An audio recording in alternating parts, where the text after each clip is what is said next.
appel bu Versailles tey daañ ko teewluwaat yam ak ñetti fan ci weeru février ginnaaw bi mu njëkkee taxaw le 25 novembre bii passé la ñu waroon statuer ci ndax càkkuteef gi état bu Sénégal amoon ngir ñu extrader ko maanaam delloosi ko ci biir réew mi topp ko wala boog atte ko par rapport ak fee ñu koy tuumaal càkkuteef googu noonu ñu waroon ci statuer en novembre 2025 ñu dàq ko ba tey le 3 février 2026 la war a delluwaat fa nga xamante ni nii mooy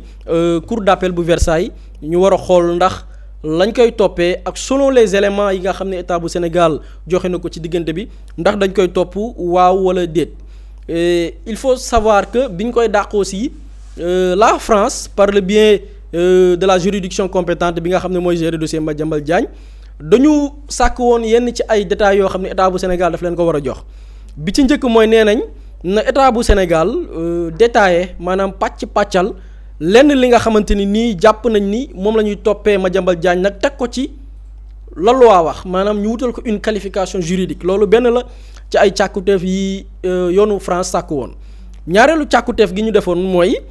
juge yi nga xamante ni nii ñoom ñi nga xam ni ñoo war a chargé wu dossier Madiambal Diagne maanaam juge bi instruire dossier bi actuellement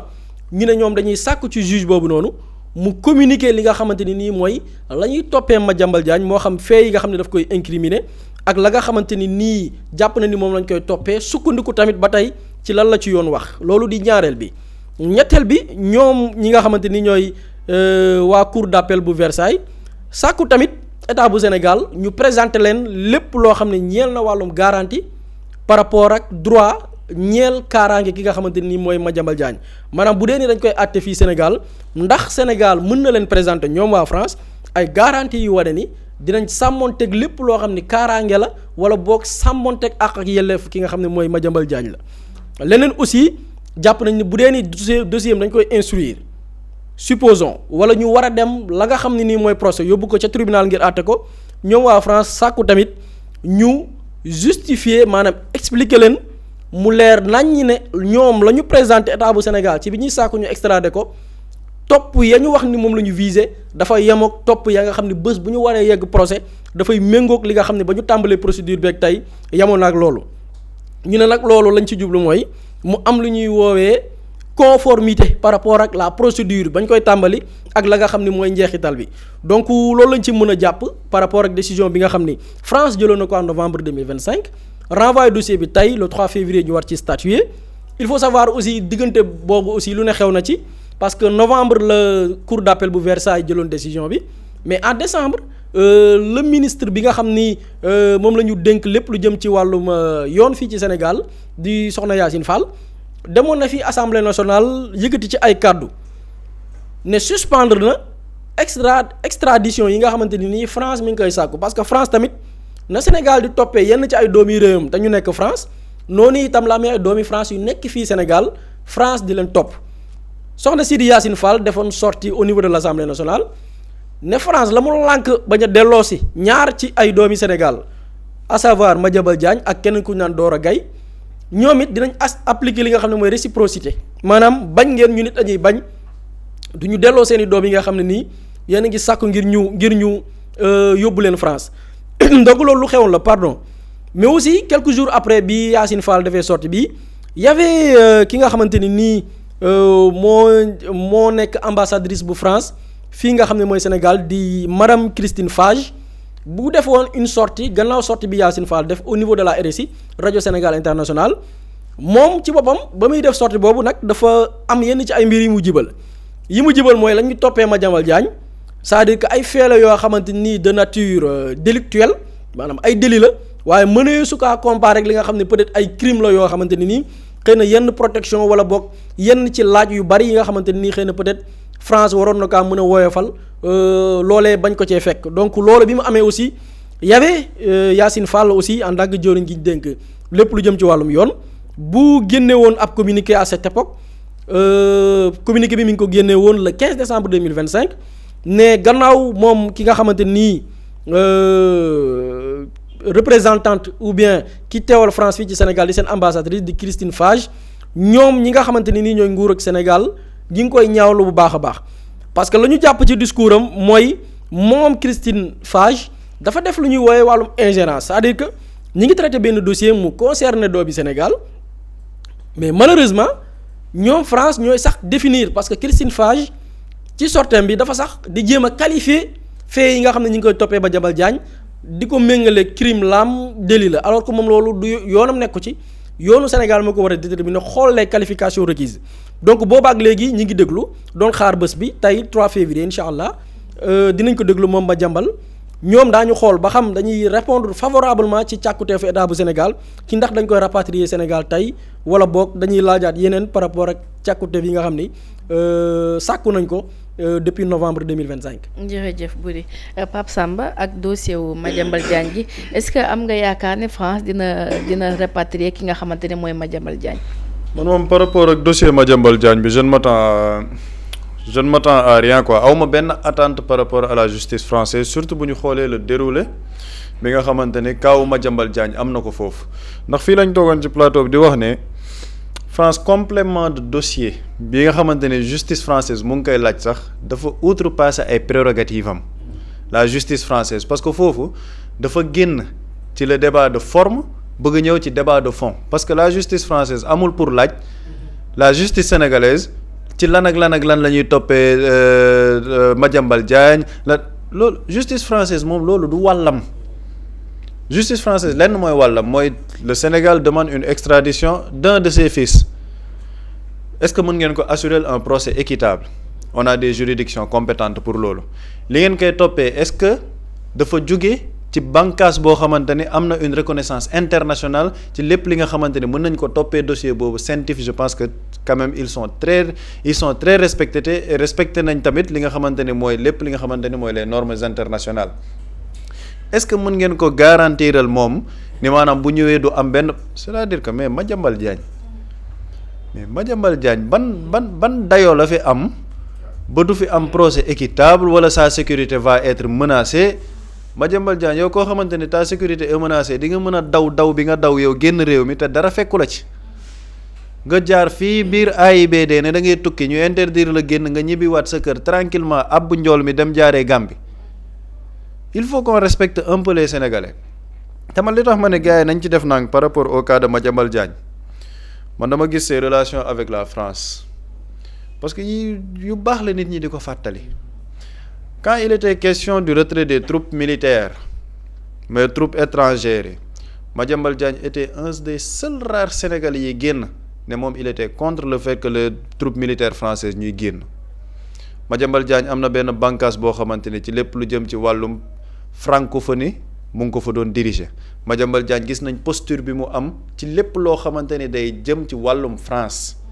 lan moo tax Madiambal Diagne ba mu génnee ne day daw lu tax demul Maroc lu tax demul Canada pourquoi il est parti en France est-ce que tey jii nag France dafa war a nekk une terre d'accueil pour tous les fugitifs sénégalais le problème de Madiambal Diagne ce n'est même plus un problème judiciaire c'est un problème politique et diplomatique man loolu laa gëm et loolu moo tax rappelu sorti Yacine Fall bi am solo parce que l'ambassadrice de France au Sénégal elle ne parle pas en son propre nom sortie bi mu def waxul ci coobaree boppam ni moom boppam lay waxal elle porte la voix de la France au Sénégal sur le dossier de Madiambal Diagne mais moom dafa génn la poste moom normalement moom yoonam nekku ci France dina ko extrader wala du ko extrader dinañ càmbar le dossier mais pourquoi elle doit qualifier les faits juridiques yi ñuy toppee Madiambal Diagne di wax naan lii est-ce que délit la wala la du prérogative ambassadrice de France moom foofu liñ ko fay toppee moom eggul foofu donc si on voit que l'ambassadrice de France di tenir ces éléments de langage là ma fàttali ko encore elle ne parle pas de sa propre voix elle parle pour la France ban taxawaay la taxawee ci dossier bi il est important nit ñi di ci wax le cas de Doro Gaye mu ngi fi pourquoi à chaque fois il y a un problème par rapport aux extraditions Madiambal Diagne le rôle qu'il jouait ci régime bii fi jóge li tax ma ne sànq dinaa ñëwaat ci sujet presse bi nga xamante ne bu dee soulevé na ko c'est-à-dire que Madiambal Diagne day toog France am ay interview concocté di wax ci sécurité réew mi mais ces éléments là loolu rek dafa doy ay éléments ci kii dafa war a ñibbi si daar c'est yow koo xamante ni tu parles ay contrat d'armement di wax ni man waxtaan naa sax ak le ministre des forces armées jox ko ay éléments am na yoo xamante ni le président de la république est au courant ni moom fële lay toll bu ñu génnul ci moom dina jox ay bomb mais ce gars là est-ce que tey ji état du Sénégal dafa war a toog seetaan justice française nañu waa li ngeen ñu wax doyuñu on la duñ ko extrader c'est-à-dire que dafay mel ni dañuy xaw a yàpp en réalité et lii nii yëpp man dama gëm ne c'est toute une chaîne bu koy orchestrer c'est-à-dire que c'est li ñuy wax le système là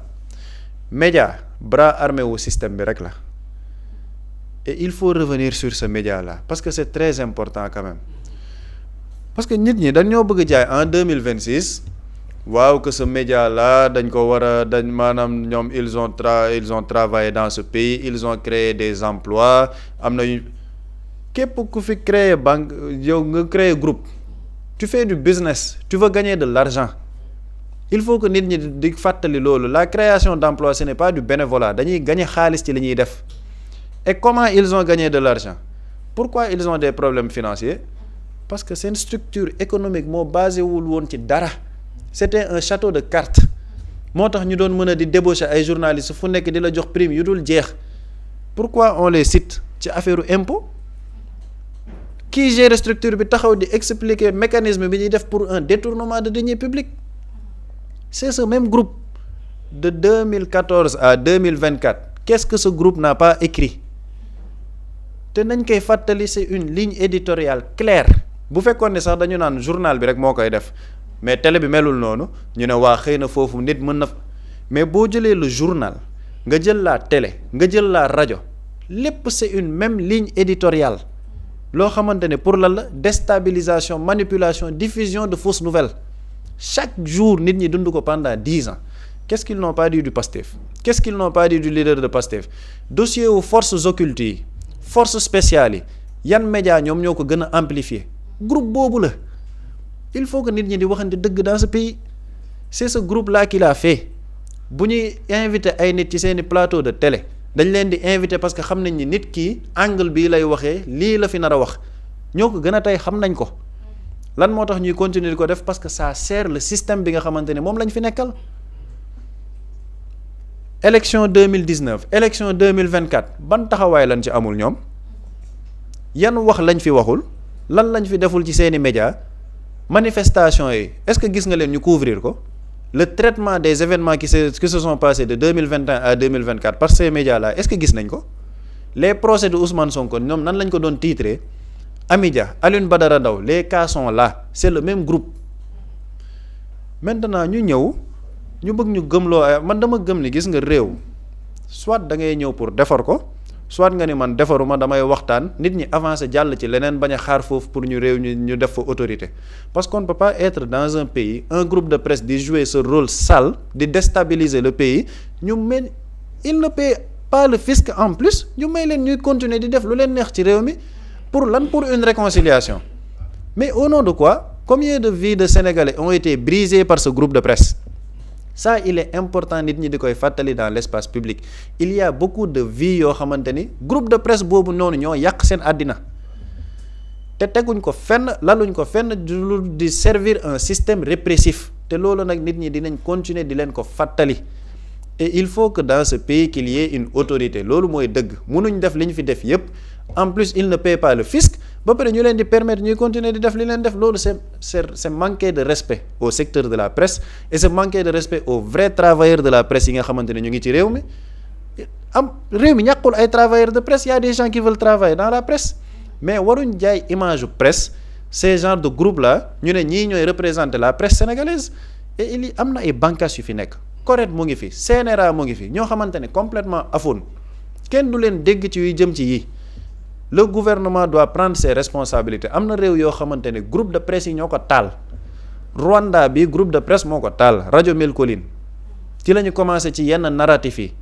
ba mu jur li nga xamante ne jur na fa ko en terme de génocide Sénégal nag mënuñu accepter wala di continuer di nangu que des groupes de presse di jouer yenn rôle yi dans la déstabilisation nguur gi di leen continuer di leen seetaan ça c'était une brèche pour le cas de Madiambal Diagne maintenant nag kaaw Madiambal Diagne on va attendre la justice française mais comme ni ma ko waxee man awma ci benn yaakaar wala di ci am benn attente particulière ci ni dina ñëwaat Sénégal. jërëjëf Pape Samba Boury ci coowal Madiambal Diagne googu est-ce que France war na teg dëgg Sénégal pour indi ki nga xamante ne mooy Madiambal Diagne ñu àtte ko fii ci biir réew mi. bon la démarche de la France man pour man dafa incohérente parce que tey bu ñu jëlee lépp lu jëm ci wàllu xeex blanchiment de capitaux xeex wàllu détournement de deniers publics tey on parle même tey boo xoolee par exemple man dama gis comme ni ma ko souligné la démarche de la France dafa incohérente parce que tey li nga xam ne dafa concerné Madiambal Diagne mais ay wàllu blanchiment de capitaux la wàllum détournement de deniers publics la parce que le marché peut-être après dinañ mooy troisième sujet bi c'est nos deniers suñu xaalis la ñu jël par des moyens par des mécanismes ñu jël ci xaalis boobu di ci jox ay nit Madiambal Diagne ñu gis ni dafa bokk ci les bénéficiaires donc loolu mu war ko leeral te li ñu koy toppee boo xoolee les mêmes poursuites wala boog les mêmes qualifications dañ koy xeex au niveau de la France bañ na ko ba nos organes dañuy coopérer pour échange d'informations France bu bañee kon ci tayef la ko teg parce que lépp lu mu demandé parce que boo xoolee bi l'ambassadrice de la France Christine Fage dafay une interview ici Yassine Fall bi mu koy tontu daf leen xamal ni toutes les informations jox nañ leen ko c'est-à-dire que bépp information bu France soxla woon tey ministère de la justice jébbal na leen ko donc lu ñu nekk mooy tayloo et man dama jàpp ni c'est un règlement de compte politique parce que tey quoi que l'on puisse dire tey Sénégal am na benn démarche ou bien un discours boo xam ne nii jëlatuñ Sénégal boog d'après lu ñu gis les faits jël suñu bopp ne ok France jël nañ buum yeew suñu baat jox la gis nañ ni dans les coopérations Sénégal ñi ngi diversifier li nga xamante ni nii mooy suñuy lëkkaloo pas seulement avec la France mais d'autres pays les pays arabes les pays asiatiques donc nga gis ni dañu diversifier li nga xamante ni mooy les coopérations lu wuteeg la ñu miinaan parce que quoi que l'on puisse dire bu ñu xoolee tey même dans le pétrole tu vends un marché boo xamante ni nii d'autres entreprises ont proposé des conditions beaucoup plus favorables au Sénégal ñu ne la du temps de Macky Sall jël nañ contrat bi jox ko Total pourquoi parce que France dafa amoon tey cette possibilité am primeur ci lépp loo xam ne avantage dañu war ko jox beneen réew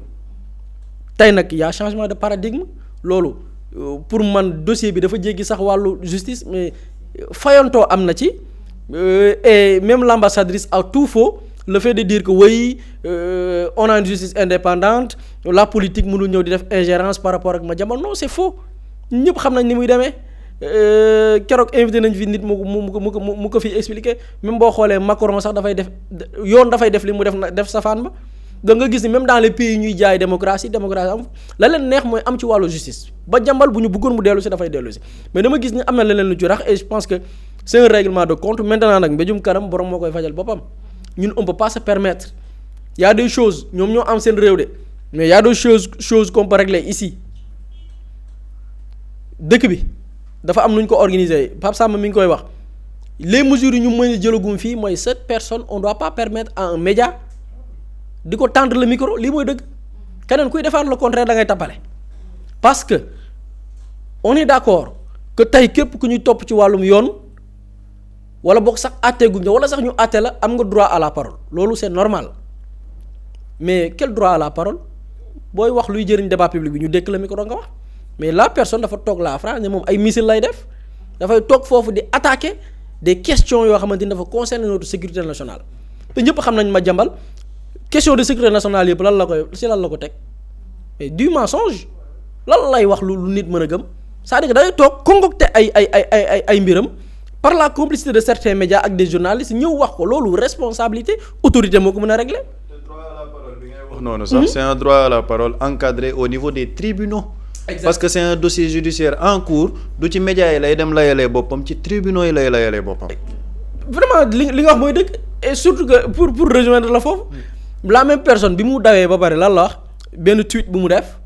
dafa ne mi ngi dem li waaj naan maa ngi dem maa ngi ñëwaat dafa ne maa ngi dem maa ngi ñëwaat. préparer sama défense léegi kooku di nga ko gëm tey mi ngi orchestré daawam tey la njabootam bërki démb la ko doomam porter plainte kooku dafa waaj pour ñëw waajul pour ñëw day tappale rek léegi tappalekat boobu noonu kay kooku tey ñu ne la ok pour la liberté d'expression comme ni ko Pape Samba waxee tout est encadré tey même bu fekkee ni y a des codes luy régir bépp secteur code boobu noonu warul féete kaw le code pénal dañ ne la même l'exercice de la fonction dafa war a méngoo conformé wu ak li nga xam ne mooy le code pénal mooy waral journaliste bu taxawee diffamé ñu topp ko ci wàllum yoon pourquoi parce que code pénal moo ko aaye léegi nag on peut se permettre des médias un fugitif un gars qui ne dit pas la vérité un gars boo xam ne jaay na fi nit ay doole toog télé devant des journalistes ne maa jaay diw doole maa ko tay parce que dama ko bëggoon emmerder nit koo xam ne tooñ wax lu safaan maintenant question de responsabilité la France mun na jël ses décisions mais ñun am nañ la possibilité tamit ñu régler suñu mbiru bopp suñu biir réew jël ko nag avec responsabilité pour que mu mën a servir de leçon parce que quoi que l'on puisse dire c'est un dossier boo xam ni tey en dehors li ñu ciy wax le cas de Madiambal moo ci gën a ndaw Madiambal dafa ndaw ci dossier bi c'est une question d'état Madiambal li ñu koy tuumaal suñu alal la ñun kenn gënu ci yaay sa morom ñoo ko moom suñu alal la ñu jël ñu def un montage financier boo xam ni sénégalais yi ñoo koy fay après dinañ revenir ci ñaata la ci Sénégal def ci alal boobaak léegi on peut se permettre jox ko ay nit ñu leen rendre du ñu rendre compte et je pense que question de responsabilité la et on verra la suite des événements. Une dernière question rek Pape Samba Madiambal Diagne même bu ko France extradé wul est-ce que Sénégal mënu koo àtte ndax kii di Elimane Diop di Ousmane Sonko àtte woon nañ ko fi te teewul am na ñu koy woowee par contumace est-ce que moom Madiambal Diagne mënuñu koo def loolu buñ ko àtte ba noppi nangu lépp li nga xamante ne ay biens la yi nga xamante ni ci koppar buñ koy toppee la jugee. après loolu dafay nekk ay procédures très complexes surtout sur le plan international. parce que dossier bi xam naa après ci la ñuy ñëw ci troisième sujet bi sax c'est-à-dire que c'est un dossier privé mais buy laalaale aussi état donc dafa nekk yoo xamante ne tey ji Madiambal son choix d'aller en France c'est pas un choix fortuit moom dafa waajal boppam parce que xam na ne après lépp lu munti xew dafay ñëwaat dans des juridictions internationales ne waa dañ maa jaay doole même buñ ma kiiwee sama biir réew après day am ci yeneen yu muy mën a sukkandiku pour demaat ci yeneen voie juridique pour moo tax li gënoon a yomb mooy ñu extrader ko indi ko maintenant nag sànq buri mu ngi ko wax extradition bi lenn moo ko téye parce que dafa am un truc politique bi ci nekk la France est en train de gérer ses intérêts ak di gérer yoo xamante ni daf koy jaarale ci yenn cas yi et Madiambal Diagne est un cas patent ci loolu maintenant nag tey justice française nee nañ dinañ àddu man moom léegi lépp lu jëm ci justice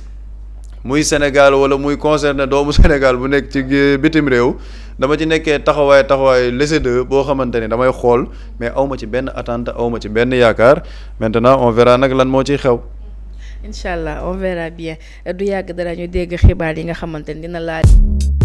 Mously Immo Sénégal moo leen di indil saafara ci jafe-jafe bu ngeen am ci wàllum immobilier yow mi bëgg a jënd kër yow mi bëgg a tabax wala nga jaay sa terrain jokkool ak waa Mously Immo ku am sa kër bëgg ku la ko terrassel wala nga am sa tool bëgg ku la ko lotisel defal la ko ay terrain Mously Immo Sénégal daf leen koy jàppandal gunge leen ci anam gu mucc ayib ku am sa kër itam te nekkuloo ci biir réew mi bëgg ku la ko toppatool gérer la ko Mously Immo moo ci gën a gaaw gën ci wóor ku bëgg réfectionner tabax wala nga defar plan architecte mën nga jokkoo itam ak waa Mously Immo Sénégal mën ngeen leen a woo ci 77 887 25 13 77 887 25 13 Mously Immo indi saafara ngir jëndum kër tabax jaayum terrain terrasse yi ay tool wala lotissé ko defal leen ko ay terrain loolu lépp Mously Immo moo ci gën a gaaw man ngeen itam abonné ci seen chaîne YouTube Mously Immo Sénégal ngir am yeneeni xabaar yu gën a dëggu wala itam wàllum conseil ci wàllum immobilier fii ci biir réewum Sénégal